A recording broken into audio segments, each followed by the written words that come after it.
Hi, ಎಲ್ಲರಿಗೂ ನಮಸ್ಕಾರ.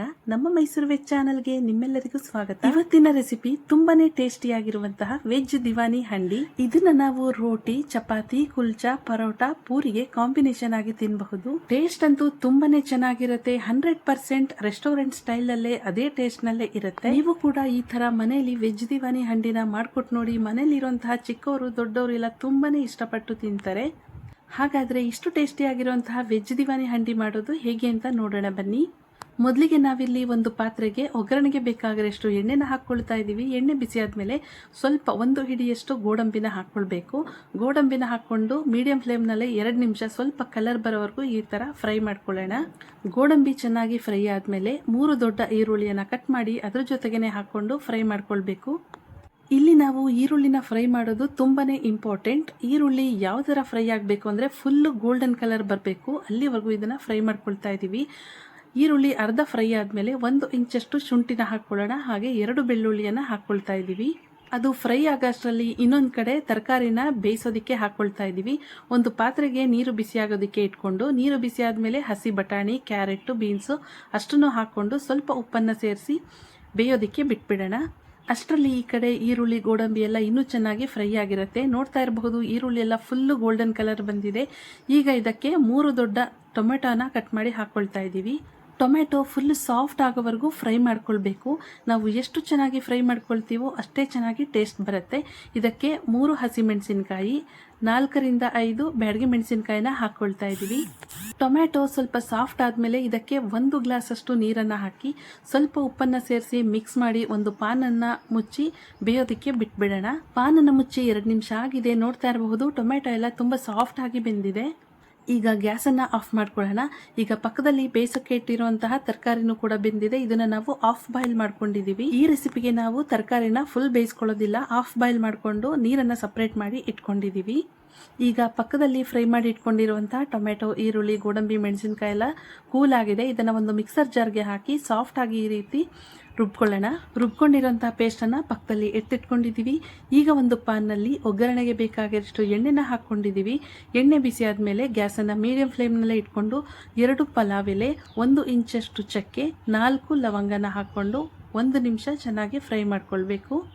ಪಲಾವ್ ಎಲೆ, ಚಕ್ಕೆ, ಲವಂಗ ಎಲ್ಲ ಹಾಕ್ಕೊಂಡಿರೋದ್ರಿಂದ ಫ್ಲೇವರ್ ತುಂಬ ಚೆನ್ನಾಗಿ ಬರುತ್ತೆ. ಈಗ ಇದು ಫ್ರೈ ಆಗಿದೆ. ಇದಕ್ಕೆ 1 ಅಥವಾ 2 ಕ್ಯಾಪ್ಸಿಕಮನ್ನು ಈ ರೀತಿ ಸ್ಕ್ವೇರ್ ಆಗಿ ಕಟ್ ಮಾಡಿಕೊಂಡು ಫ್ರೈ ಮಾಡ್ಕೊಳ್ತಾ ಇದ್ದೀವಿ. ಕ್ಯಾಪ್ಸಿಕಮನ್ನು ಈ ರೀತಿ ಮೊದಲೇ ಫ್ರೈ ಮಾಡ್ಕೊಳ್ಳೋದ್ರಿಂದ ಇದರಲ್ಲಿರುವಂತಹ ಹಸಿ ಸ್ಮೆಲ್ ಎಲ್ಲ ಹೋಗುತ್ತೆ. ಕ್ಯಾಪ್ಸಿಕಮ್ ಫ್ರೈ ಆದಮೇಲೆ ಇದ್ರ ಜೊತೆಗೆ ನಾವು 2 ಕಟ್ಟಷ್ಟು ಮೆಂತ್ಯ ಸೊಪ್ಪನ್ನು ಹಾಕ್ಕೊಳ್ತಾ ಇದ್ದೀವಿ. ಮೆಂತ್ಯ ಸೊಪ್ಪು ಬಂದ್ಬಿಟ್ಟು ಕಂಪ್ಲೀಟ್ಲಿ ಆಪ್ಷನ್, ಬಟ್ ಮೆಂತ್ಯ ಸೊಪ್ಪನ್ನು ಹಾಕ್ಕೊಳ್ಳೋದ್ರಿಂದ ಟೇಸ್ಟ್ ಮತ್ತು ಫ್ಲೇವರ್ ತುಂಬಾನೇ ಚೆನ್ನಾಗಿ. ಮೆಂತ್ಯ ಸೊಪ್ಪು ಬೇಡ ಅನ್ನೋರು ಈ ಸ್ಟೆಪ್ನ ಸ್ಕಿಪ್ ಮಾಡಿಕೊಂಡು ಉಳಿದಿರುವಂತಹ ಎಲ್ಲ ಪ್ರೊಸೀಜರ್ನ ಕಂಟಿನ್ಯೂ ಮಾಡ್ಕೊಳ್ಬಹುದು. ಈಗ ಸ್ವಲ್ಪ ಉಪ್ಪನ್ನು ಸೇರಿಸಿ ಮತ್ತೆ ಸೊಪ್ಪನ್ನು ನಾವು ಫ್ರೈ ಮಾಡ್ಕೊಳ್ತಾ ಇದ್ದೀವಿ. ಮೆಂತ್ಯ ಸೊಪ್ಪು ಈ ರೀತಿ ಫ್ರೈನಲ್ಲೇ ತುಂಬ ಸಾಫ್ಟ್ ಆಗಿ ಆಗಬೇಕು. ನೋಡ್ತಾ ಇದ್ದೀರಲ್ಲ, ಸೊಪ್ಪೆಲ್ಲ ತುಂಬ ಸಾಫ್ಟ್ ಆಗಿ ಫ್ರೈ ಆಗಿದೆ. ಈಗ ರುಬ್ಬಿಟ್ಕೊಂಡಿರೋಂತಹ ಮಸಾಲೆ ಪೇಸ್ಟ್ ಇತ್ತಲ್ಲ, ಅದನ್ನು ಸೇರಿಸ್ಕೊಳ್ತಾ ಇದ್ದೀವಿ. ಸೇರಿಸ್ಕೊಂಡ ನಂತರ ಅದೇ ಮಿಕ್ಸರ್ ಜಾರ್ಗೆ ಇನ್ನೂ ಸ್ವಲ್ಪ ನೀರನ್ನು ಹಾಕಿ ಒಂದ್ಸರಿ ಚೆನ್ನಾಗಿ ಮಿಕ್ಸ್ ಮಾಡ್ಕೊಳ್ತಾ ಇದ್ದೀವಿ. ನೋಡ್ತಾ ಇರಬಹುದು ಮಸಾಲೆ ಎಷ್ಟು ಸಾಫ್ಟ್ ಆಗಿ ನಾವು ಗ್ರೈಂಡ್ ಮಾಡ್ಕೊಂಡಿದ್ದೀವಿ ಅಂತ. ಸ್ವಲ್ಪನೂ ತರಿ ಇರಬಾರ್ದು, ಈ ರೀತಿ ಸಾಫ್ಟ್ ಆಗಿ ಗ್ರೈಂಡ್ ಮಾಡಿರಬೇಕು. ಗ್ಯಾಸನ್ನು ಮೀಡಿಯಂ ಫ್ಲೇಮ್ನಲ್ಲೇ ಇಟ್ಕೊಂಡಿದ್ದೀವಿ. ಇದಕ್ಕೆ 1 ಟೇಬಲ್ ಸ್ಪೂನ್ ಧನಿಯಾ ಪುಡಿ, ಅರ್ಧ tablespoon Kashmiri chilli powder, 1/4 tablespoon ಗರಂ ಮಸಾಲೆನ ಹಾಕಿ ಮತ್ತೆ ಮಿಕ್ಸ್ ಮಾಡ್ಕೊಳ್ತಾ ಇದ್ದೀವಿ. ಖಾರ ಸ್ವಲ್ಪ ಜಾಸ್ತಿ ಬೇಕು ಅನ್ನೋರು ಅಚ್ಚ ಖಾರದ ಪುಡಿನ ಸ್ವಲ್ಪ ಸೇರಿಸ್ಕೊಳ್ಬಹುದು. ಸೇರಿಸ್ಕೊಂಡ ನಂತರ ಮತ್ತೆ ಈ ರೀತಿ ಮಿಕ್ಸ್ ಮಾಡ್ಕೊಳ್ಬೇಕು. ನೋಡ್ತಾ ಇರ್ಬೋದು ಟೆಕ್ಸ್ಚರ್ ಎಷ್ಟು ಚೆನ್ನಾಗಿ ಬಂದಿದೆ ಅಂತ. ಸೊ ಮಿಕ್ಸ್ ಮಾಡ್ಕೊಂಡ್ಮೇಲೆ ಆಫ್ ಬಾಯ್ಲ್ ಮಾಡಿ ಇಟ್ಕೊಂಡಿದ್ವಲ್ಲ ತರಕಾರಿ, ಅದನ್ನು ಸೇರಿಸ್ಕೊಳ್ತಾ ಇದ್ದೀವಿ. ಈ ತರಕಾರಿ ಜೊತೆಗೆ ನೀವು ಹೂಕೋಸನ್ನು ಕೂಡ ಸೇರಿಸ್ಕೊಳ್ಬಹುದು. ಟೇಸ್ಟ್ ತುಂಬಾನೇ ಚೆನ್ನಾಗಿರುತ್ತೆ. ತರಕಾರಿಯನ್ನು ಸೇರಿಸ್ಕೊಂಡು ಮತ್ತೆ ಒಂದ್ಸರಿ ಮಿಕ್ಸ್ ಮಾಡ್ಕೊಳ್ತಾ ಇದ್ದೀವಿ. ಈ ಟೈಮ್ನಲ್ಲಿ ಕನ್ಸಿಸ್ಟೆನ್ಸಿನ ನೋಡ್ತಾ ಇರಬಹುದು, ತುಂಬಾನೇ ಗಟ್ಟಿ ಇದೆ. ಇದಕ್ಕೆ ನಾವು ಸ್ವಲ್ಪ ನೀರನ್ನು ಹಾಕ್ಕೊಳ್ತಾ ಇದ್ದೀವಿ.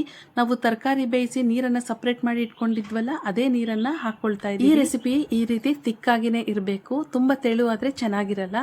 ಸ್ವಲ್ಪ ಕುದಿಯೋದಕ್ಕೆ ಸ್ಟಾರ್ಟ್ ಆದ ತಕ್ಷಣ ಸ್ವಲ್ಪ ಕಸೂರಿ ಮೇಥಿನ ತಗೊಂಡು ಕೈಯಿಂದ ಸ್ವಲ್ಪ ಕ್ರಶ್ ಮಾಡಿ ಹಾಕ್ಕೊಳ್ತಾ ಇದ್ದೀವಿ. ಕಸೂರಿ ಮೇಥಿನ ಹಾಕ್ಕೊಳ್ಳೋದ್ರಿಂದ ವೆಜ್ ದಿವಾನಿ ಹಂಡಿ ಫ್ಲೇವರ್ ತುಂಬಾನೇ ಚೆನ್ನಾಗಿರುತ್ತೆ.